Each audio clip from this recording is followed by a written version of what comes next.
ইমান সোনকালে হৈছে। দাদা তই সুখী নে?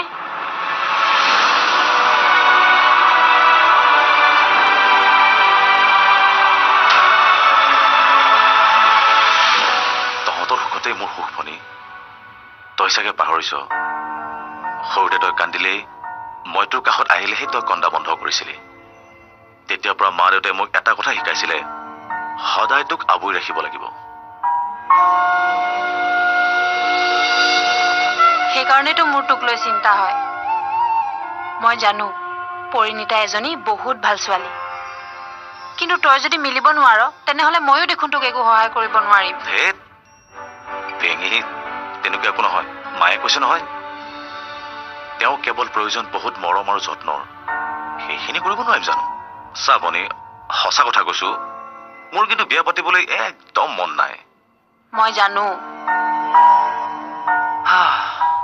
কিন্তু মাৰ ইচ্ছা, তোৰ আনন্দ আৰু পৰিণীতাৰ অৱস্থাটোৰ প্ৰতি লক্ষ্য ৰাখিহে মই আগবাঢ়িছো।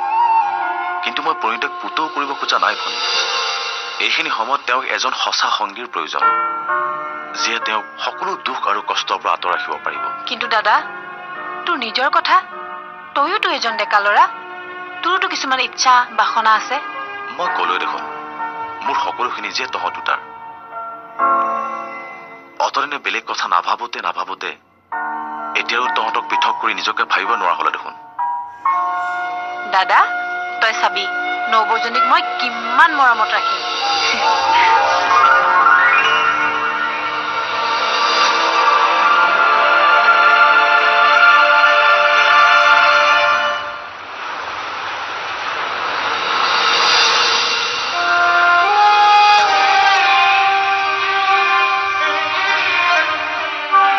ইমান মন মাৰি নাথাকিবাচোন। মন মাৰি থকা নাই ৰণ, কিন্তু মনটো কিবা এটা ভালো লাগি থকা নাই। চোৱা, মানুহৰ জীৱনত এনেধৰণৰ সংঘাত আহিব। আমি সেই সময়খিনিত ভুল নোহোৱাকৈ সিদ্ধান্ত ল'ব পৰাটোহে আমাৰ বাবে ঠিক হ'ব। মোক নিজকে সজাত বন্ধি থকা চৰাইটোৰ দৰে লাগে ৰণ। মই যেন এটা বিৰাট ডাঙৰ সজাত বন্দী হৈ আছো। উৰিব খোজো, কিন্তু উৰিব নোৱাৰো। মই আছো নহয়, তোমাৰ দেউকাত শক্তি দিবলৈ। মই সদায় আছো তোমাৰ লগত। আমি চৰাইৰ দৰে মুক্ত মনে উৰিম। আমি দুয়ো একেলগে উৰিম পৰি। মাথো অলপ সময় ৰোৱা। মোক লৈ যোৱা ৰণ, মোক আকাশৰ সীমনালৈ লৈ যোৱা। মই মুক্ত মনে উৰিব খোজো ৰণ, তোমাৰ সৈতে দেউকা মিলি আকাশ চুব খোজো। মোক লৈ যোৱা ৰণ। অপৰি, আকাশখনে আমাৰ।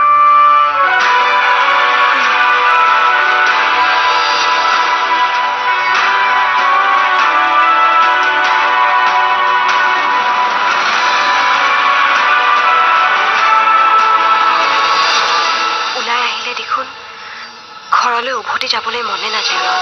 পলাই যাওঁ ব'লা। পাগল হৈছা নেকি? কি যে কথাবোৰ কোৱা। এনেকুৱা এটা কথা দেউতাই জানো সহ্য কৰিব? ধেত, মই ধেমালিহে কৰিছো। আৰু মই জানো ভাবি শহুৰক দুখ দিব পাৰিম? আফটাৰ অল তেওঁ মুগেম্বু হলেও মোৰে শহুৰ দিয়াচোন। কি ক'লা তুমি?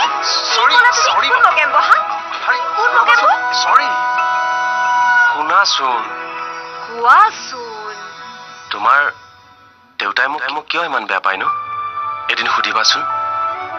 হয়তো তোমাক বেয়া নাপায় ৰণ, কিন্তু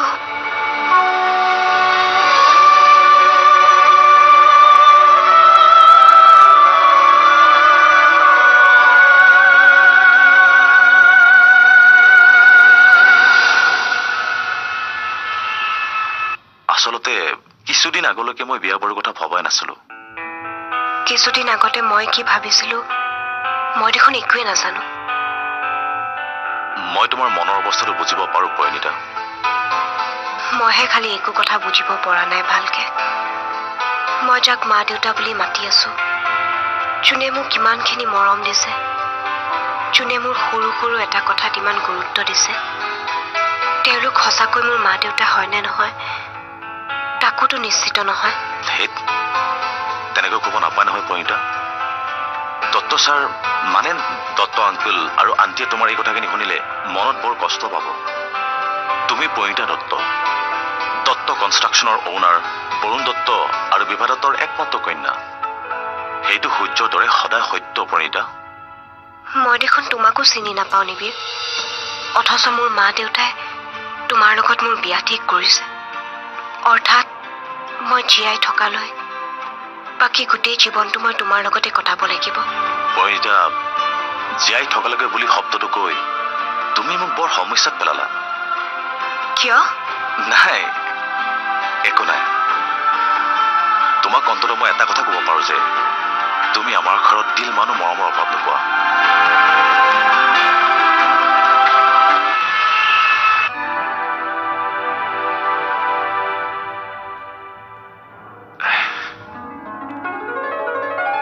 আজি মোৰ মনটো বৰ ভাল জানা।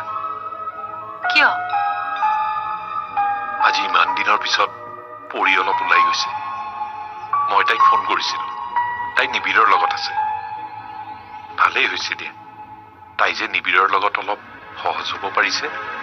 হ'লেও তাইক অকলে নিবিৰৰ লগত যাবলৈ দিয়াটো ভাল হোৱা নাই।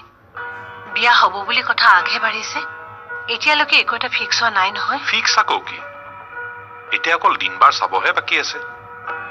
বাকী দেখোন আমি কথা পাতিয়েই থৈছো। তাই নতুন জীৱনটোৰ লগত খাপ খাই যাব পাৰিলেহে মোৰ মনটোৱে শান্তি পাব। পাৰিব বিভা, মোৰ বিশ্বাস তাই পাৰিব। আৰু তাই ইমান দুৰ্বল ছোৱালী নহয় নহয়, তাই মোৰ ছোৱালী। মৃত্যুৰ লগত যুঁজি অহা ছোৱালীয়ে যদি তাই ইমানৰ পাছতো তাই জীৱনটো জীৱলৈ এৰি দিয়া নাই নহয়। তাই প্ৰচণ্ড জেদী। তাইৰ এই জেদী স্বভাৱটোৰ কাৰণে মোৰ আটাইতকৈ বেছি ভয় লাগে জানে। নিজৰ জীৱনত ইমান এটা ডাঙৰ ঘটনা ঘটি যোৱাৰ পাছত তাই যদি আকৌ এটা আঘাত পায় আৰু সেই আঘাতৰ কাৰণে প্ৰচণ্ড জেদত তাই যদি কিবা এটা ভয়ংকৰ সিদ্ধান্ত লৈ পেলাই। উফ ৰাম, তুমি মিছাতে চিন্তা কৰিছা বিভা। চক্ৰৱৰ্তী পৰিয়ালত আমাৰ পৰি যথেষ্ট সুখত থাকিব। আৰু অৰ্চনা চক্ৰৱৰ্তীৰ দৰে এগৰাকী শাহুৱেক পোৱাটো পৰীৰ বাবে সৌভাগ্যৰ কথা। তেওঁ যথেষ্ট গুণী।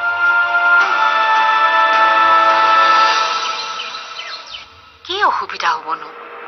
পৰিণীতাৰতো একোৱেই সমস্যা নাই। ৰূপে গুণে তাই এতিয়াও অতুলনীয়া।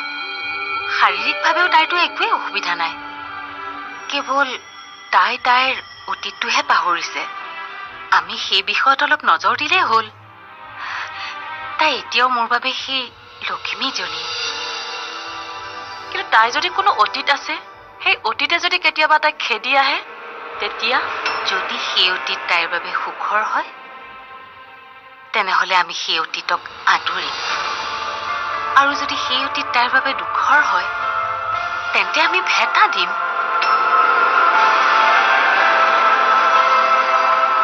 তাইতো কেৱল আমাৰ বোৱাৰীয়েই নহয়, আমাৰ বাবে ছোৱালীও হ'ব। গতিকে প্ৰীতিৰ বাবে যি মৰম, সেই একেই মৰম পৰিণীতাৰ বাবেও মোৰ বুকুত আছে ৰাজশ্ৰী। বাইদেউ, কথা এটা কওঁ। কচোন। মোৰ এই বয়সলৈকে যিমান ল'ৰাৰ মাক দেখিলো, যিমান শাহুৱেক দেখিলো, তোমাৰ দৰে মই এজনীও দেখা নাপালো। তুমি সঁচাকৈয়ে বেলেগ বাইদেউ। প্ৰকৃত লক্ষ্মী বোৱাৰী কিন্তু তুমিহে। মইনো কি বেলেগ অ' ছাৰ ৰাজশ্ৰী। মোৰো জানো এজনী ছোৱালী নাই। তাইও জানো এদিন এখন পৰৰ ঘৰ শুৱনি নকৰিব। যদিহে মই মোৰ ছোৱালীজনীক সুখ আৰু আনন্দত থকাটো বিচাৰো, তেতিয়াহ'লে আনৰ ছোৱালী এজনীনো মই কিয় সুখত ৰাখিব নোৱাৰো, কিয় মৰম দিব নোৱাৰো? কথা সেইটোহে, বেলেগ কথাটো একো নাই আৰু। হ'লেও বাইদেউ, নতুনকৈ বিয়া হৈ অহা ছোৱালীজনীৰ বাবে নতুন ঘৰখনৰ আচাৰ ব্যৱহাৰ, ৰেহ ৰূপ, নীতি নিয়ম এইবোৰ সকলো নতুন হৈ থাকে। এই সকলোবোৰ শিকাই বুজাই লোৱাৰ দায়িত্ব হৈছে ঘৰৰ মূল মানুহগৰাকীৰহে। এতিয়া লখিমী বোৱাৰী বুলি ক'লে মইতো পৰিণীতাৰ পৰা কি বিচাৰো মই তাইক শিকাই বুজা নললে তাইনো কেনেকৈ জানিব কেনেকৈ মোৰ লক্ষ্মী বোৱাৰীজনী হ'বনো চাবি পৰিণীতাই আমাৰ ঘৰখন আৰু ধুনীয়া কৰি তুলিব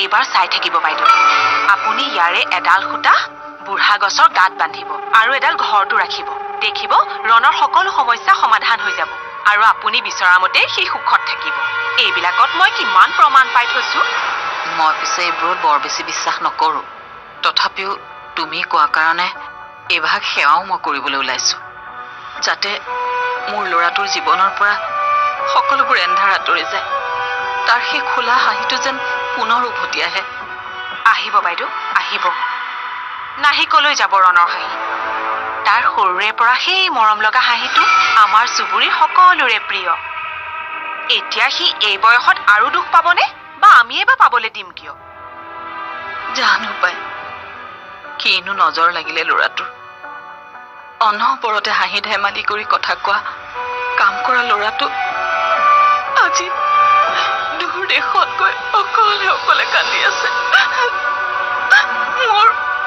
মোৰ ল'ৰাটোৱে কান্দি আছে তাত ধৈৰ্য ধৰক বাইদেউ ধৈৰ্য ধৰক মই আছো নহয় আপোনাৰ ৰণৰ কাৰণে মৰিব পৰা ছোৱালী মই আপোনাক দিম মামনি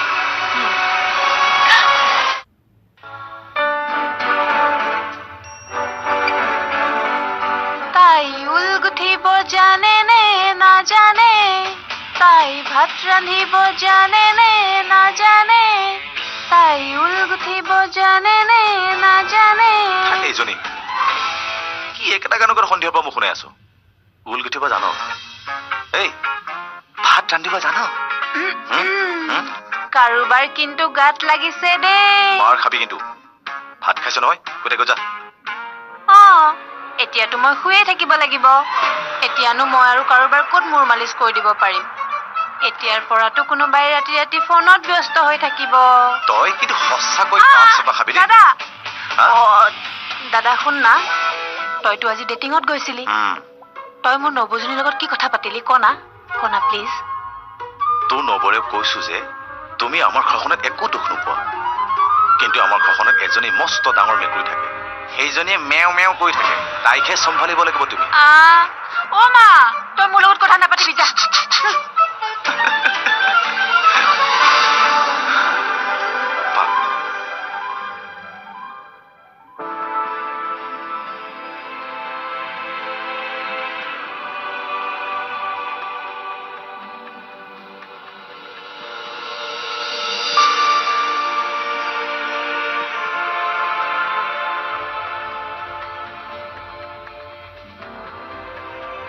মা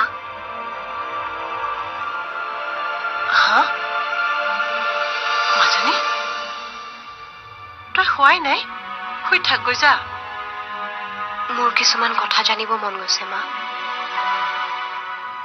মই সম্পূৰ্ণ নৰ্মেল জীৱন এটা আকৌ ঘূৰাই পামনে চাকৰিজনী তোৰ এবনৰ্মেল একো হোৱা নাই নহয় মিছাতে টেনচন লৈছ তই মনটোত বেছি জোৰ নিদিবি ডাক্তৰে কৈছে দেখোন হ'লেও দিয়াচোন মা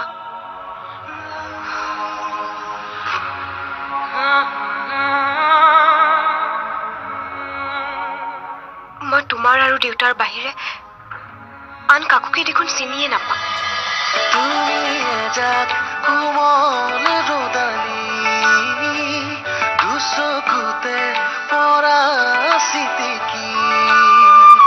তুমি এজাক মিঠা জোনাকি আউখিটো ধৰা খাবতি